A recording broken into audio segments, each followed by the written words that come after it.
sebagai cabang Budiman. Saya akan melanjutkan presentasi yang belum selesai kemarin. Sekarang kita masuk bab periode. Sebuah fungsi f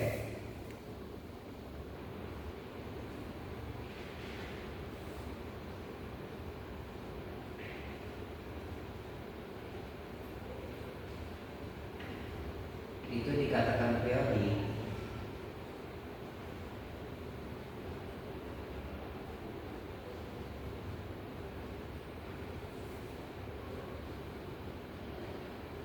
jika terdapat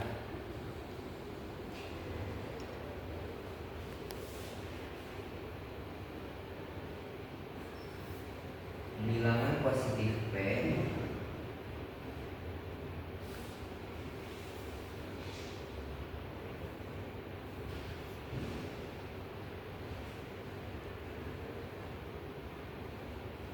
sedemikian sehingga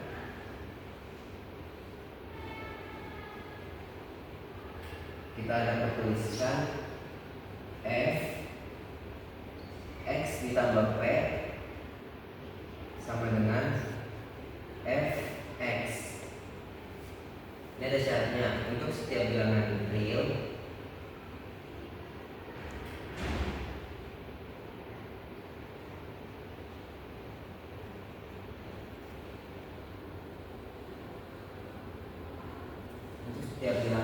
x pada domain f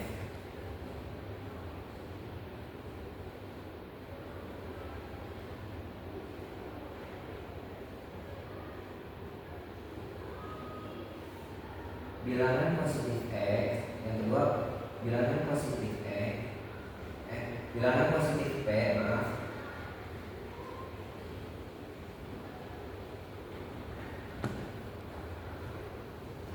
perkecil disebut periode.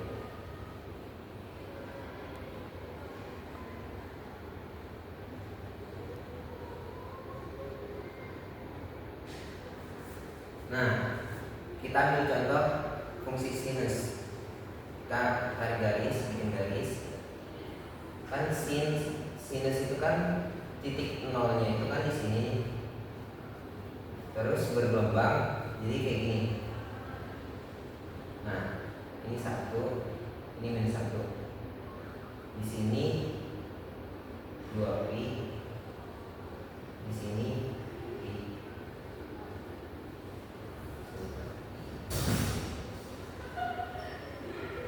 Nah, periode itu ialah ketika gelombang ini dari titik awalnya kembali ke titik yang sama. Dia itu sudah melewati semua jalur. Kenapa nggak yang ini? Karena setelah jalur ini itu dia melewati titik yang belum pernah dilewati. Misalnya gini, dia menuju ke atas ke bawah. Nah, di titik 2pi ini dia kembali seperti titik yang ini, itu diangkat 0,0. Nah, terus kenapa nggak yang di sini? Ini juga kan kembali kan? Kenapa nggak yang di sini? Karena periode itu bilangan positif P kecil. Kan dia kembali di titik ini. Dia juga nanti bakalan kembali ke titik 4pi. Tapi yang dikatakan periode itu adalah 2pi karena dia itu terkecil dari yang ini, lebih kecil daripada yang ini. Jadi yang dipilih itu 2pi. Kita bisa sebut juga periode adalah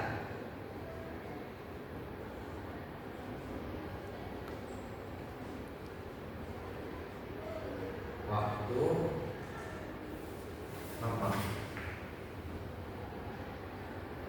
yang ditempuh dalam satu gelombang.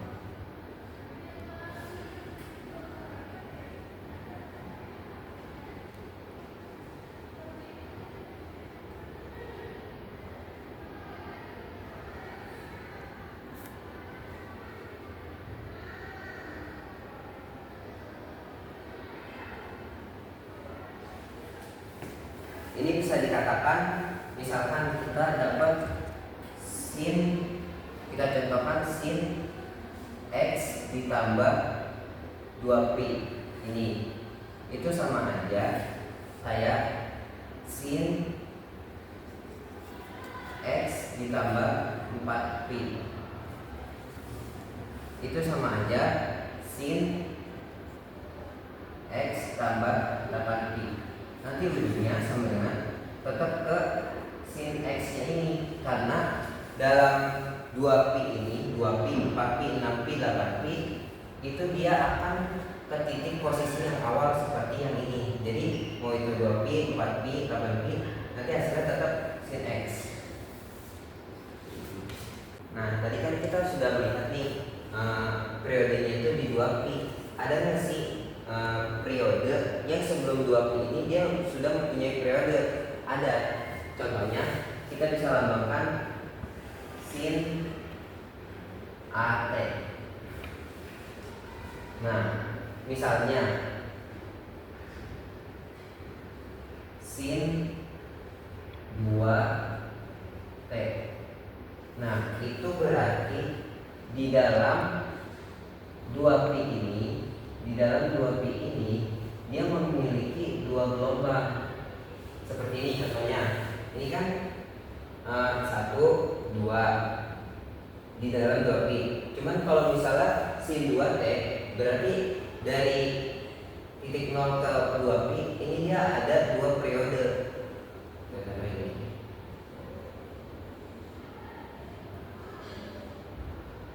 Tuh. Jadi 1, 2. Nah, kalau misalnya kayak gini, yang dikatakan periode itu yang mana? Apakah tetap 2pi atau yang lain? Kalau misalnya kayak gini, berarti kita dapat rumus AT sama dengan, misalnya sin AT sama dengan 2pi per A.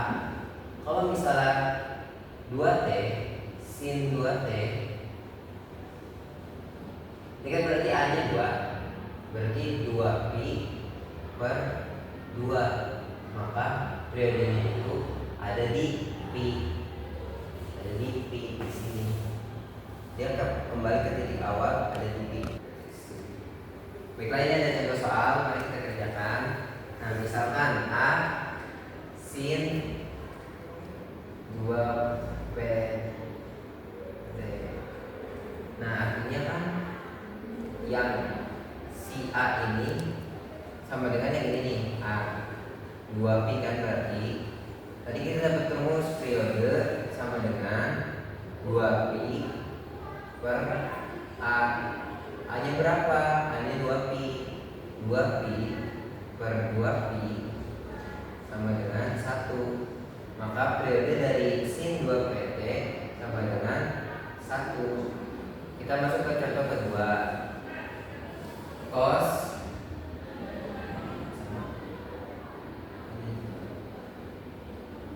2T.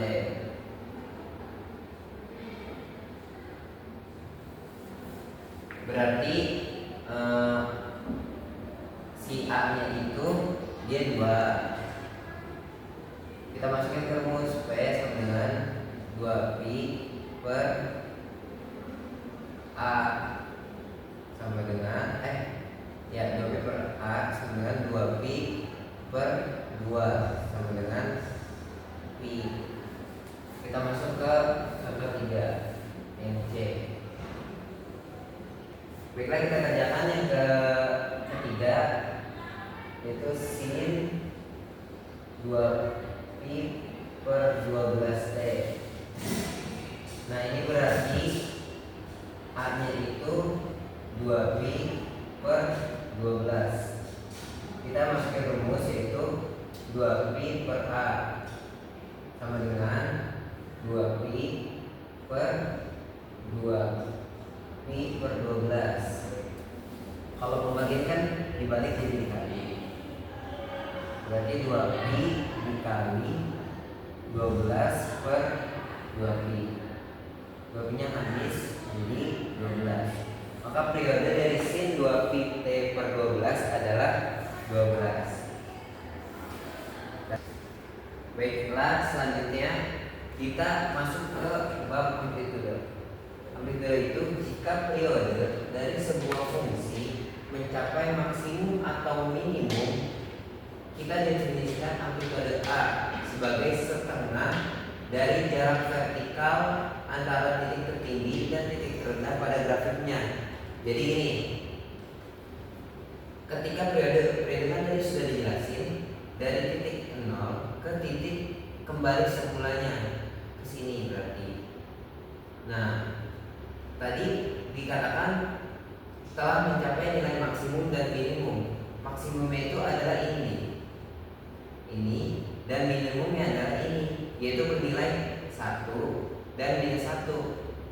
Nah, amplitude itu adalah setengah dari jarak maksimum dari titik tertinggi ke titik terendah. Artinya kan jaraknya antara titik tertinggi dan titik terendah itu 2 dikali setengah sama dengan 1. Jadi amplitudenya adalah 1. Dalam di buku ada rumus, jika C ditambah A sin A kecil dalam kurung T tambah B dan C ditambah A cos dalam kurung A dalam kurung T tambah B mempunyai periode 2 pi per A, maka amplitudenya itu A sendiri. Kita ambil contoh soal. Baiklah, kita sekarang akan mengerjakan contoh soal. Sin 2 pi per 12. Pertama yang harus kita ketahui itu range-nya. Range-nya itu kan ini kosongnya, berarti kan 1. Kita tadi 1. Berarti range-nya itu seperti yang ini. Nilai maksimumnya 1 dan nilai minimumnya minus 1. Tulis 1 minus 1. Nah, jarak antara keduanya ini itu adalah 2. Artinya A sama dengan 2, kan amplitude itu setengah dari nilai maksimum, jarak antara nilai maksimum ke nilai minimum. Berarti 2 dikali setengah sama dengan 1. Maka amplitude dari sin 2 pi per 12 adalah 1. Kita contoh kedua yang B, 3 cos 2T. Nah, kita tulis dulu range pada umumnya. Range pada umumnya itu kan 1, min 1, ya kan? Nah, karena di sini 3 cos, maka 3 ini merubah range-nya dia. 3, cara bayar 3 kali 1 dan kali min 1. 1 dikali 3 dan minus 1 dikali 3 sama dengan 3, minus 3. Ini ada range. Range dia adalah 3, minus 3. Jarak antara keduanya yaitu 6. Maka kita masukkan lagi ke rumus amplitude, yaitu jarak berarti 6 dikali setengah sama dengan 3. Maka amplitude dari 3 cos 2T itu adalah 3. Lanjut ke contoh soal yang ketiga. 50 ditambah 21. Oh ini belum. 50 ditambah 21 sin 2 pi T per 12 tambah 3. 50 kita tulis ulang soalnya. 50 ditambah 21 sin 2 pi T per 12 tambah 3. Nah, kita mau nyari range-nya dulu berapa.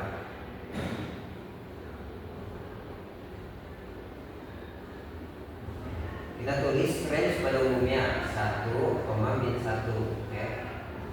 Nah, karena di sini ada angka range ini dikalikan 21. 1 kali 21 21. Min 1 kali 21 minus 21. Nah, ini kan di depannya ditambahkan 50 ya. Jadi range-nya juga harus ditambahkan 50. Ini ditambahkan 50. Berarti dan ini menjadi 71, berapa?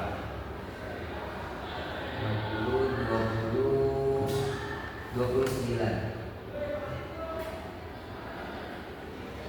Range-nya yaitu antara 71 ke 29. Yang jaraknya itu berarti jaraknya itu 42. Kita cari amplitudonya. Jarak dikali setengah. Jaraknya kan 42. 42 dikali setengah sama dengan 21.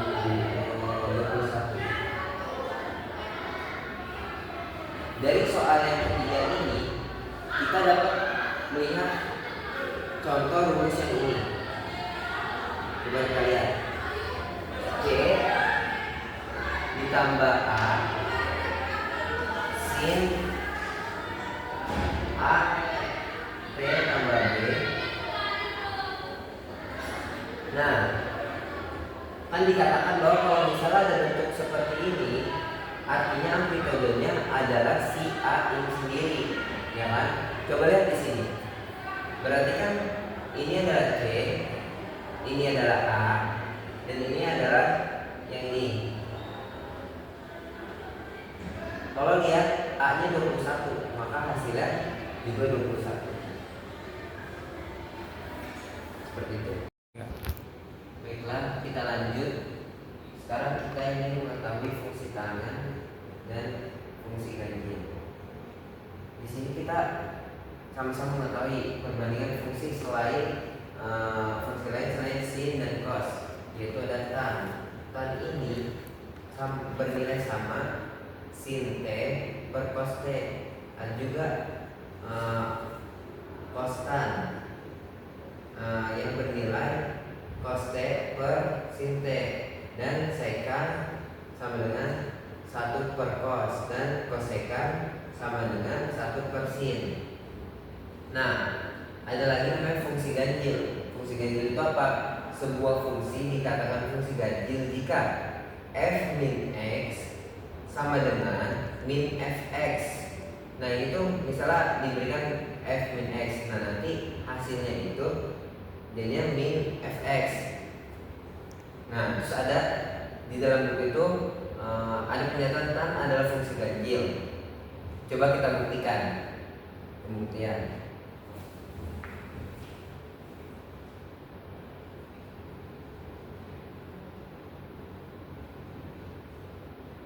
Dikatakan tan adalah fungsi ganjil, berarti tan itu kita tan min x sama dengan min tan x.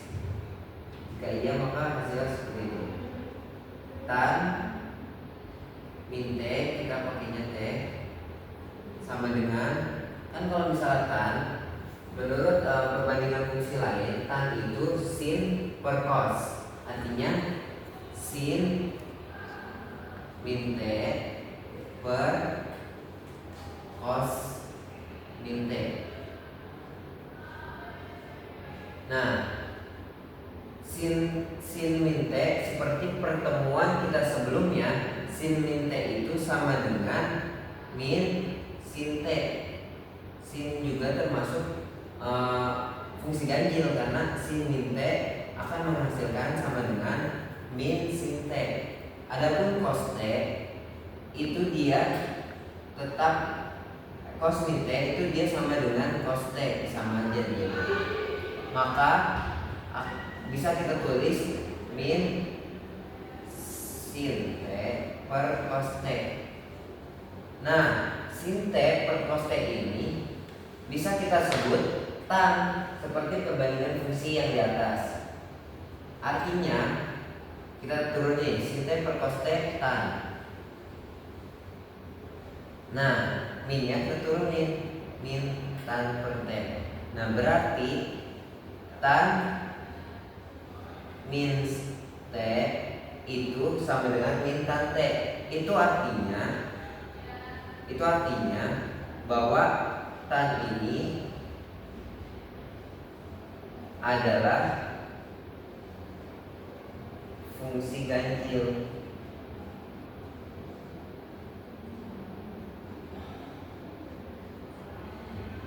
Karena seperti yang kita tahu f min x sama dengan min fx itu fungsi ganjil. Coba kita lihat, tan min t sama dengan min tan t itu berarti sama kan? Ini. Artinya tan ini adalah fungsi ganjil. Nah,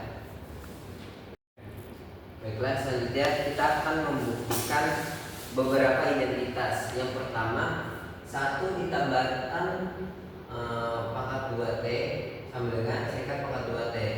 Dan yang kedua, 1 ditambah cos kuadrat T sama dengan cos sekan pangkat 2T. Sebelum kita buktiin identitas ini, saya akan mengingatkan kalian bahwa ingatkan lagi sin pangkat 2T ditambah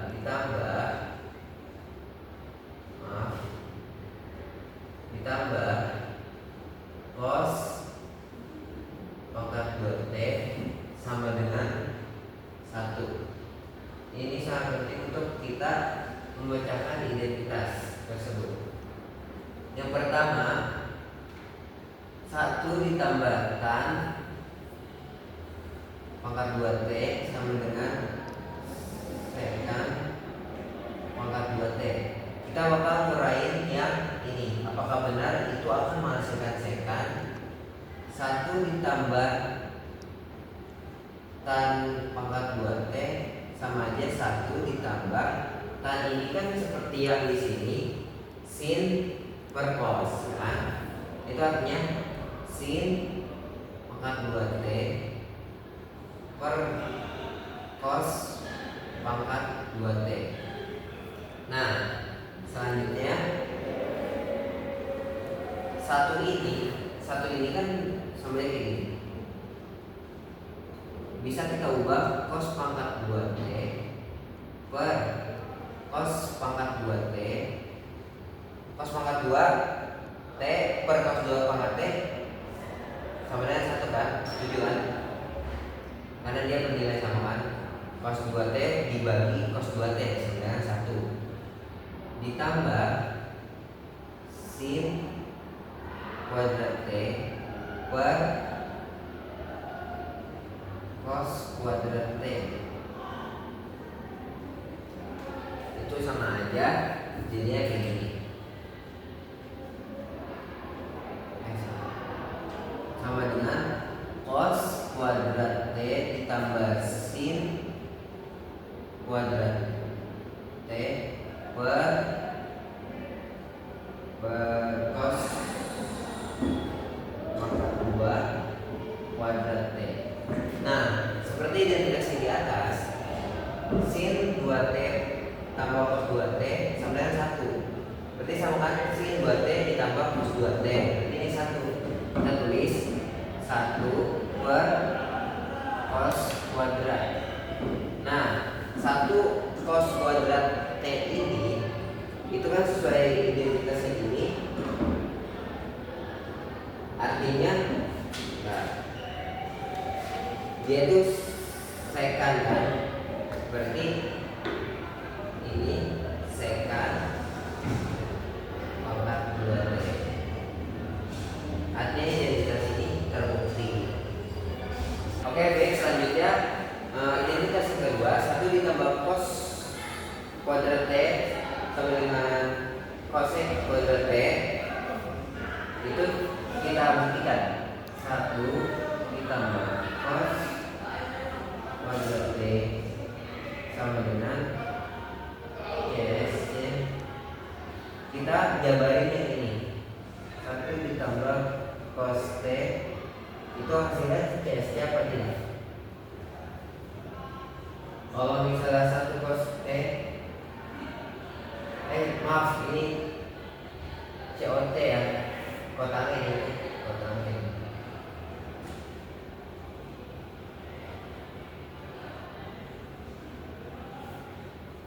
Nah, 1 ditambah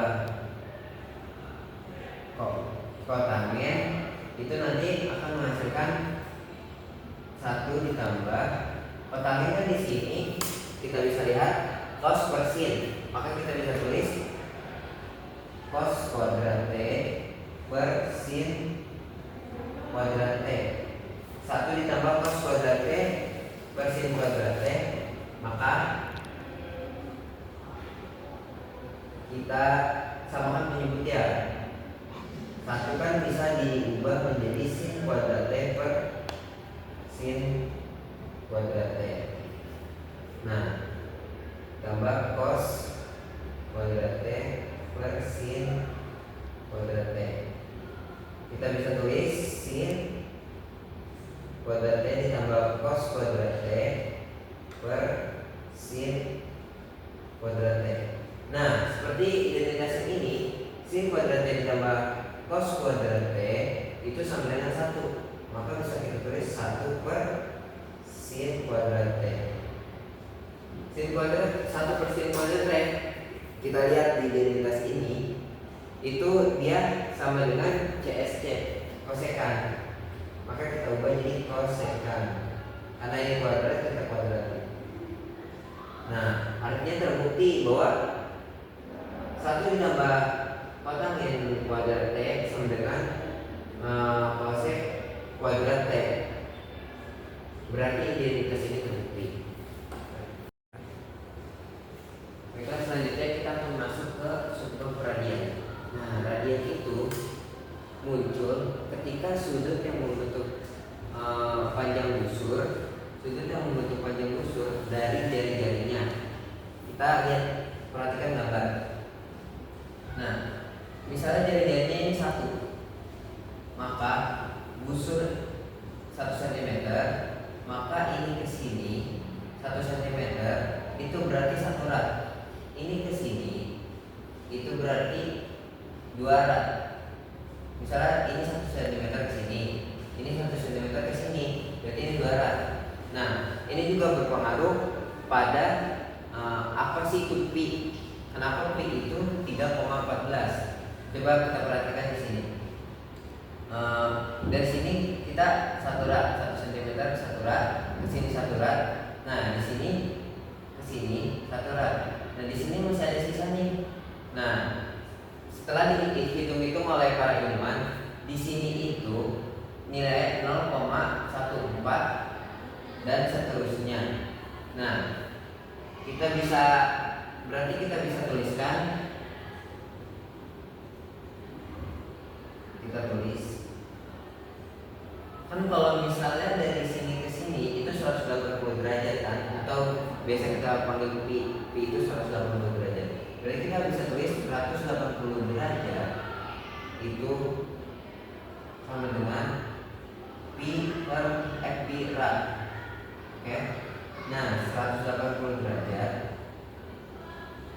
ini dikali dengan 3,14 rad.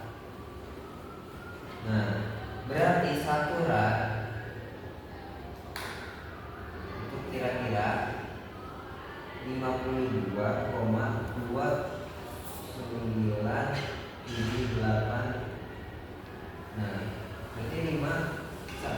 Berarti kita bisa bilang juga ini kira 1 derajat juga kira-kira 0,01745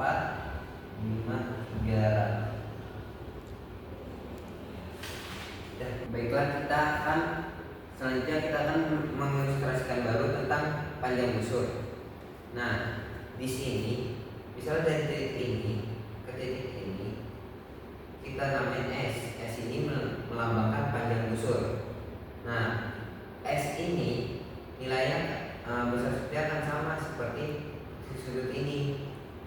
Si T-nya selalu sama, misalnya segini berarti. Nah, berarti kita bisa artiin S per, kita bisa bandingin panjang busur dengan keliling lingkaran. Ini keliling lingkaran dan besar sudut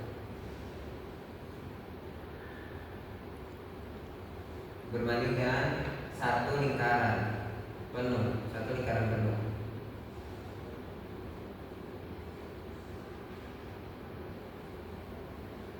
Ini berarti kita bisa sederhanain lagi. Ini coret. S per R sama dengan T.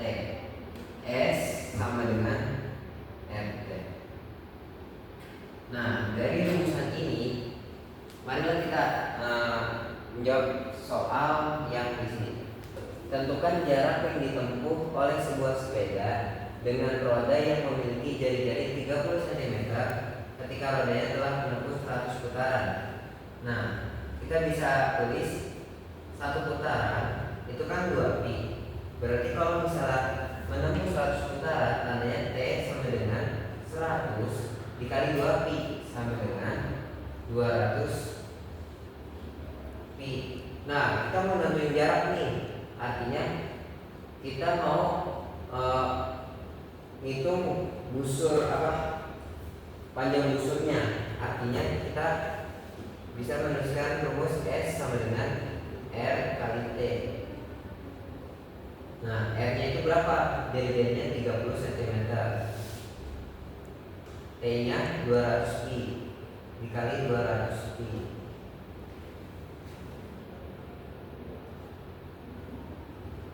Sama dengan 6000 pi.